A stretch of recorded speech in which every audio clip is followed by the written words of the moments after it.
বিডিটিতে account করার পরে আমরা অনেকেই এইটা ভাবি যে যেহেতু ফার্স্ট টাইম আমরা 100 বা 200 টাকা ডিপোজিট করে শুরু করি, পরে না হয় বেশি করে করা যাবে, বাট এই ভুলটা কখনোই করা যাবে না। This is the day 3 how to be an expert in colour trading.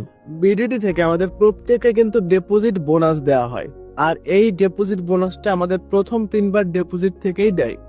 So এরপর থেকে কিন্তু আমরা কোনো ডিপোজিট বোনাস পাই না। সো আমরা যদি প্রথমেই 100 টাকা 200 টাকা করে ডিপোজিট করে ফেলি, আমরা কিন্তু এই ডিপোজিট বোনাসটা মিস করে ফেলি। সো এই ডিপোজিট বোনাসটা আমরা কেন মিস করব? আমাদের পাওনা টাকা তো আমাদের ছাড় দিয়ে লাভ নাই, তাই না? সো প্রথম 3বার যারা ডিপোজিট করবেন, বেশি করে ডিপোজিট করার চেষ্টা করবেন। অ্যাটলিস্ট 500 টাকা ডিপোজিট করবেন, তাহলে আপনি ফার্স্ট টাইম সেকেন্ড টাইম প্রায় 100 টাকা বোনাস পাবেন। আর তৃতীয়বার 1000 টাকার উপর ডিপোজিট করবেন, তাহলে আরো প্রায় 100 থেকে 150 টাকা বোনাস পাবেন। তো এই 3 থেকে 400 টাকা তো আমাদের ছাড় দেওয়ার প্রয়োজন নাই, তাই না?